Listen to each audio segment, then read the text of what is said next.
Federal Governor Deval Patrick's order to get the cars off the roads. Route 1 was closed to traffic until 4 o'clock this afternoon. So that meant an empty highway and allowed crews to treat the highways and get things down. There's your mom. By the time the ban was lifted. But we found one driver.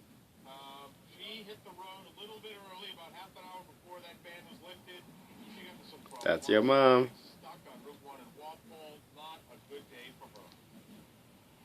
Just make it left and make it right, and then when the snow brought me from here. Oh my God. What's going on now? I'm stuck. I'm stuck in the snow. A lot of snow, huh? Yeah, a lot of snow. Did you go over the curb? Couldn't see the curb? No, There's too much snow. too much. Too much snow. That's the story today. Well, my photographer, Ted Cooper, and I, we tried as hard as we could to get her back on the road, get her back into action. We pushed. That car was going absolutely nowhere. It looked to us like she was going to have to get towed. We're also live in front of the state police barracks here in Foxborough. I asked them how things went. They said, well, during the ban on traffic, things were going pretty well. When that ban was lifted, people hit